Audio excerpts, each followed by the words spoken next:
అందరికీ నమస్కారం. మన ఆయుర్వేదం ప్రోగ్రామ్కి అందరికీ స్వాగతం.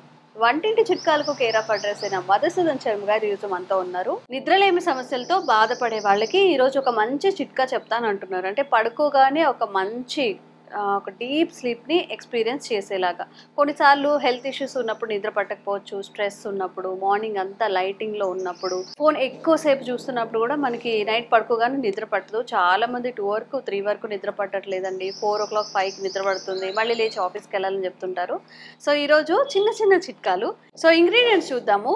జనరల్గా మనం బాదంని నైట్ సోక్ చేసుకొని తినడానికి, స్వీట్స్లో వేసుకోవడానికి ఇష్టపడుతూ ఉంటాం. బాదం ఇంకా ఎండు ఖర్జూరాలు. ఈ సమ్మర్లో ఎండు ఖర్జూరాలని నైట్ సోక్ చేసుకొని తాగినా కానీ వేడి తగ్గుతుంది అని చెప్తుంటారు.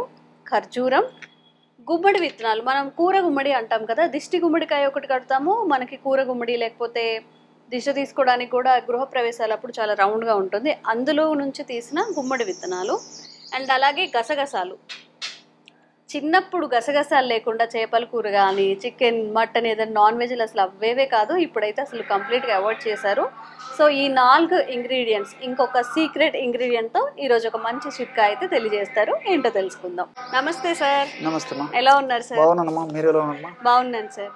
సో అందరికీ మంచిగా స్లీప్ ఎక్స్పీరియన్స్ చేయాలి అంటే మీరు చెప్పిన ఈ 4 ఇంగ్రీడియంట్స్, ఇంకా మీరు ఒక సీక్రెట్ ఇంగ్రీడియంట్ యాడ్ చేస్తానని చెప్పారు. సో ఆ ఇంగ్రీడియంట్స్ ఈరోజు మాకు ఒక మంచి చిట్కా చెప్పేయండి. షూర్ అమ్మా.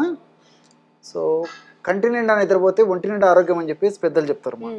మరి ఈ రోజుల్లో కంటి నిండా నిద్రపోవడం అనేటువంటి మహద్భాగ్యం ఎంతమందికి ఉందమ్మా? అవును సార్. ఎంత సంపాదించినా చక్కగా తినలేకపోతున్నారు, హ్యాపీగా పడుకోలేకపోతున్నారు. సంపాదనలు బాగున్నాయి, మంచి మంచి ఉద్యోగాలు చేస్తున్నారు, అన్ని రకాలుగా బాగున్నాయి, కానీ మరి దేహధర్మాల్లో జీవధర్మాల్లో భాగమైనటువంటి నిద్రను మాత్రం నొచ్చుకోలేకపోతున్నాం. నిద్ర కోసం కూడా డబ్బులు పెట్టి కొనాల్సినటువంటి రోజులు వచ్చాయి. నిద్ర కూడా డబ్బులతో కొనాల్సిన చాలా మంది యూజ్ చేస్తున్నారు రెగ్యులర్ గా. దౌర్భాగ్యకరమైన పరిస్థితి. సో వైద్యులు కూడా అందుకే ఏదైనా తప్పని పరిస్థితుల్లో నిద్ర వచ్చేదానికి మాత్రలు ఇచ్చినప్పుడు కానీ, లేకపోతే ఏదైనా ఇంజెక్షన్స్ కానీ కొన్నాళ్ళ పాటు వాడమని చెప్తారు, కానీ ఎక్కువ రోజులు మాత్రం వాడమని చెప్పరమ్మా. సైడ్ బెనిఫిట్స్ ఉండి సైడ్ ఎఫెక్ట్స్ అయినటువంటి అనేక రకాల ఆహార ఔషధాలు ఉన్నాయమ్మా. మనసుంటే మార్గం ఉంది, చాలా మందికి తెలియదమ్మా వీటి గురించి. కాబట్టి మరి ప్రకృతి ప్రసాదించినటువంటి ఇట్లాంటి ఆహార ఔషధాలపైన మనం అవగాహన కలిగి ఉండి సద్వినియోగం చేసుకున్నట్లయితే మరి ఇంగ్లీష్ మందుల అవసరం కూడా రాదమ్మా. సో వాటి తెలియకపోవడం చేతనే ఈ రోజుల్లో మరి ఇన్ని రకాల ఇబ్బంది పడుతున్నారు. సో చాలా మంచి ప్రశ్న వేశారమ్మా. నిజంగా ఈ యొక్క మనం చెప్పబోయేటువంటి యొక్క చిట్కా కూడా చాలామందికి ఉపయోగపడుతుందమ్మా. చిన్నపిల్లల నుంచి పెద్దల వరకు కూడా అందరికీ ఉపయోగపడేటువంటి దివ్యమైనటువంటి చిట్కా ఎలా తయారు చేసుకొని వాడుకోవాలో కూడా చెప్తానమ్మా. ఫస్ట్ బాదం పప్పు అమ్మా. సో ఈ బాదం పప్పుని ఏం చేయాలంటేమ్మా, కాస్త నెయ్యి తీసేసుకొని వేయించేసేసి పౌడర్ లాగా తయారు చేసుకొని పెట్టుకోవాలమ్మా, బాదం పప్పు పౌడరు. అదేవిధంగా రెండవది వచ్చేసి ఎండు ఖర్జూరం కాయ పెచ్చులమ్మా. సో ఎండు ఖర్జూరం కాయ పెచ్చులు అంటేమా, సో ఇవి ఎండు ఖర్జూరం కాయలు కదమ్మా, దంచేసేస్తే నలగొడితే లోపల విత్తనాలు ఉంటాయమ్మా. అది తీసేసి పైన పెచ్చును 1-2 రోజులు అలాగే ఉంచేసేస్తే ఆ లోపల ఉన్నటువంటి ద్రవాంశం అంతా పోతుందమ్మా. సో మిక్సీలో వేసేస్తే పౌడర్ అయిపోతుంది. సో ఎండు ఖర్జూరం కాయ పెచ్చులు పౌడర్ కూడా ఒక 50 grams తీసుకోవాలి. అలాగే మూడవ పదార్థంగా గుమ్మడి విత్తనాలమ్మా.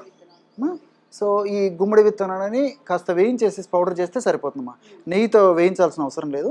యాజ్ యూజువల్ కాస్త కొంచెం కొద్దిగా వేయించేసేసి మిక్సీలో వేసేసి పౌడర్ చేయాలమ్మా. సో ఇది 50 grams. తర్వాత 4వది చెప్పండి అమ్మా. వెరీ గుడ్ అమ్మా. దీని గురించి ఇప్పుడు చెప్పారు కదమ్మా. సో గసగసాలు ఉందమ్మా. కరెక్ట్ అమ్మా. దీని పేరే పెప్పవర్ సోమ్నిఫెర్ అమ్మా. మీరు అడిగారు కాబట్టి గుర్తొస్తుంది. అన్య భాషలో సోమ్న అంటే నిద్ర. సో నిద్రను కలిగేసేటువంటి అద్భుతమైనటువంటి రసాయన ఔషధ గుణాలు ఇందులో ఉండడం చేత దీని పేరు కూడా పెప్పవర్ సోమ్నిఫెర్ అని పెట్టడం జరిగిందమ్మా. సో మంచి మూడ్ రిలీవరు, అదేవిధంగా డిప్రెషన్ తగ్గిస్తుంది, చక్కటి నిద్రను కలిగజేస్తుంది, ఎనర్జెటిక్ మెడిసిన్ కూడా అమ్మా. ఇది గసగసాలు అనేటువంటి ఔషధ గుణాలు మంచి నరాలకు కూడా మంచి శక్తిని ఇస్తాయమ్మా. సో ఈ గసగసాలను కాస్త వేయించేసేసి 25 grams తీసుకోవాలమ్మా. ఇది ఒక్కటి మాత్రం మన ప్రేక్షకులు గుర్తుపెట్టుకోవాలి. మిగతా 3 పదార్థాలు అంటే బాదం పప్పు, ఖర్జూరం కాయ పెచ్చుల యొక్క పొడి, తర్వాత ఈ గుమ్మడి విత్తనాలు ఒక్కొక్కటి 50 grams అయితే ఇది మాత్రం 25 grams అంతేమ్మా. పవర్ ఎక్కువ ఉంటుంది. సో ఈ పౌడర్స్ అన్ని బాగా కలిపేసేస్తే బ్రహ్మాండమైనటువంటి ఈ నిద్రలేమికి ఔషధం రెడీ అయిపోయినట్లమ్మా. చిన్నపిల్లల నుంచి ఇంచుమించు అందరికీ వాడుకోవచ్చమ్మా. సో ఈ విధంగా తయారు చేసి పెట్టుకున్నటువంటి ఔషధాన్ని ఎలా వాడుకోవాలంటమ్మా, రోజు రాత్రి పడుకునేటప్పుడమ్మా ఒక 100 ml ఇంచుమించు 50 to 100 ml మిల్క్ అమ్మా, కాచినటువంటి పాలల్లో 1 నుంచి 2 స్పూన్లు, మరీ అవసరం ఎక్కువ ఉండి పెద్దవాళ్ళు ఈ సమస్య ఎక్కువ ఉంటే 2 స్పూన్ల వరకు కూడా ఈ పౌడర్ వాడుకోవచ్చు, లేకపోతే 1 స్పూన్ సరిపోతుంది. మనం ఆ విధంగా నేను చెప్పినటువంటి పద్ధతిలో తయారు చేసుకున్నటువంటి పౌడర్ ఏదైతే ఉందో దాన్ని ఇందులో కలిపేసేసి బాగా కలిసిపోయిన తర్వాత మనం జస్ట్ చాయ్ తాగినట్లు లేదా కాఫీ తాగినట్లు సిప్పు చేస్తూ తాగేది సార్. ఈ విధంగా క్రమం తప్పకుండా ఈ యొక్క ఔషధాన్ని వాడుకోవడం వల్ల ఏమవుతుందంటే మెదడులో నిద్రను కలుగజేసేటువంటి మెలటోనిన్ అనేటువంటి రసాయన పదార్థం ఉత్పత్తికి ఇవన్నీ దోహదపడతాయమ్మా. సో ఎప్పుడైతే మన మెదడులో ఈ మెలటోనిన్ అనేటువంటి నిద్రను కలుగజేసేటువంటి రసాయన పదార్థం ఉత్పత్తి బాగా జరుగుతుందో సహజంగానే నిద్రపడుతుందమ్మా, ఎలాంటి కెమికల్స్ అవసరం లేకుండా. సో రెండోది ఏంటంటేమ్మా, ఈ యొక్క బాదాం పప్పులోనే సహజసిద్ధంగా చాలామందికి తెలియదమ్మా, మెలటోనిన్ అనేటువంటి పదార్థం కూడా ఉందమ్మా. మన మెదడులో మెలటోనిన్ ఉత్పత్తి కావడం వల్ల నిద్ర వస్తుంది, ఆల్రెడీ బాదం పప్పులో అది ఉంటుందమ్మా. సో ఇటువంటి మెలటోనిన్ అనేటువంటి పదార్థం తీసుకోవడం వల్ల మరింత త్వరగా నిద్ర వచ్చేదానికి సహకరిస్తుంది. ఎలాంటి సైడ్ ఎఫెక్ట్స్ ఉండవు, అన్ని సైడ్ బెనిఫిట్స్ ఉంటాయి. సో ఈ విధంగా బాదం పప్పు ఉపయోగపడుతుంది. అదేవిధంగా ఈ గుమ్మడి విత్తనాలమ్మా, గుమ్మడి విత్తనాలు కొన్ని రసాయనిక పదార్థాలు, జింక్ ఇలాంటివి కూడా, మెగ్నీషియము ఇలాంటివన్నీ కూడా ప్రత్యక్షంగా పరోక్షంగా నిద్రను కలిగజేసేందుకు ఉపయోగపడతాయి. అదేవిధంగా ఈ యొక్క ఖర్జూరం కాయ పెచ్చులమ్మా, ఇందులో అనేక రకాలైన పోషకాంశాలు ఉన్నాయమ్మా. ఫైబర్ ఉంది, ఐరన్ ఉంది, కాల్షియం ఉంది, మెగ్నీషియం ఉంది. ఇలాంటివన్నీ కూడా ప్రత్యక్షంగా పరోక్షంగా నిద్రను కలగజేయడమే కాకుండా వీటి యొక్క మరొక ప్రత్యేకత ఏంటంటే మనిషిని యాక్టివ్గా ఉంచుతాయమ్మా. సో సర్వసాధారణంగా ఏమంటే మానసిక ప్రశాంతత లేకపోవడము, అలజడిగా ఉండడము, ఇలాంటి కారణాల వల్ల కూడా నిద్ర లేకుండా ఉంటుందమ్మా. మానసిక ఒత్తిడి కూడా తగ్గిస్తాయమ్మా ఈ యొక్క ఔషధాలన్నీ కూడా. సో ఈ ఔషధం కూడా కొన్నాళ్ళ పాటు వాడేసి ఆపేసేయాలమ్మా. ఎందుకంటే ముఖ్యంగా గసగసాలు ఉన్నటువంటి ఔషధాలు ముఖ్యంగా మన వాళ్ళు గుర్తుపెట్టుకోవాల్సింది కూడా దీర్ఘకాలం పాటు వాడకూడదమ్మా. మ్యాక్సిమము ఒక 1 మంత్ వాడుకొని లేకపోతే 40 days వాడేసేసి మళ్ళీ కొన్నాళ్ళ పాటు గ్యాప్ ఇచ్చేసి వాడుకోవచ్చు. అట్లా వాడుకోవచ్చు, కానీ ఇట్లాంటి గసగసాలు ఉన్నటువంటి ఔషధం మాత్రం రెగ్యులర్గా వాడుకోకూడదు. మ్యాక్సిమము 1 month లేదా 40 days వాడుకోవాలమ్మా. సో ఈ విధంగా ఔషధం వాడుకుంటూ చిన్న నేను జాగ్రత్తలు కూడా చెప్తానమ్మా. సో ముఖ్యంగా ఏంటంటే నిద్రపోయేటప్పుడు ప్రతిరోజు రాత్రి టయానికి అలవాటు చేసుకోవాలమ్మా నిద్రపోవడం.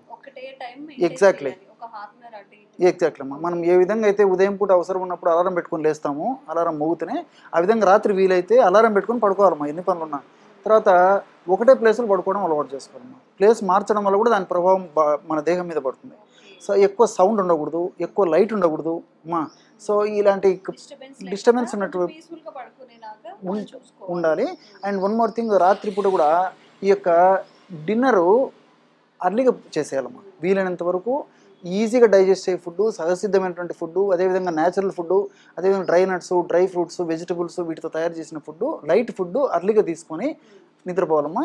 మనం తీసుకునేటువంటి ఫుడ్కి మనం నిద్రపోయే నిద్రకి దాదాపు 1.5-2 గంటల సేపు మినిమం వ్యవధి ఉండాలమ్మా. అంటే చిన్న చిన్న జాగ్రత్తలు తీసుకుంటూ నేను చెప్పినటువంటి పద్ధతిలో ఈ యొక్క ఔషధాన్ని కొన్నాళ్ళ పాటు వాడే ఆపేసినప్పటికీ మనం తీసుకునేటువంటి జాగ్రత్తలు సదా మన దేహాన్ని కాపాడుతుంటాయమ్మా. అవునమ్మా. నిద్రలేమి సమస్యలు అని అనుకుంటూ ఉంటాం, కానీ ఇన్ని రిలేటెడ్ ఇష్యూస్ ఇన్ని ఉంటాయి. త్వరగా తినడం, జంక్ తినకపోవడం, ఆయిలీ ఫుడ్స్ తినకపోవడం, ఎక్కడంటే అక్కడ పడుకోవడం, లైక్ ఒక రోజు ఒక రూమ్లో, ఇంకొక రోజు హాల్లో, అలా కాకుండా ఒక పర్టికులర్ ప్లేస్, అక్కడ కూడా స్లీప్ మంచిగా పట్టేలాగా, సౌండ్స్ రాకుండా, ఎక్కువ లైట్స్ కాకుండా, టీవీ సౌండ్స్ అవన్నీ పెడుతూ ఉండాలి. ఇవన్నీ అవాయిడ్ చేసుకుంటే మ్యాక్సిమం ఒక 80% ఈ సమస్యను మనం అధిగమించవచ్చు. అండ్ అలాగే సార్ చెప్పిన ఈ న్యాచురల్ ఇంగ్రీడియంట్స్తో తయారు చేసిన కాఫీ ఆర్ టీ అనుకోవచ్చు. సో ఇందులో ఖర్జూరం కూడా ఉంది కాబట్టి ఎక్స్ట్రాగా మన పంచదార, బెల్లం అలాంటివి కూడా యాడ్ చేసుకోక్కర్లేదు. సో ట్రై చేయండి, తప్పకుండా ట్రై చేయండి. నిద్రలేని సమస్యలు, నిద్ర లేకపోవడం వల్ల ఓన్లీ నిద్ర కాదు, దాని రిలేటెడ్ ఇష్యూస్ ఇంకా హెల్త్ చాలా పాడే అవకాశం ఉంది కాబట్టి తప్పకుండా ట్రై చేసి చూడండి. రిజల్ట్ని కామెంట్స్ రూపంలో తెలియచేయండి. అండ్ ఇంకెలాంటి సమస్యలు మీరు ఫేస్ చేస్తున్నా కూడా కామెంట్స్లో మెన్షన్ చేయండి, దాని మీద తప్పకుండా వీడియో చేసే ప్రయత్నం చేస్తాం. థ్యాంక్ యూ సార్, ఈరోజు మాకు ఒక మంచి చిట్కా తెలియజేశారు.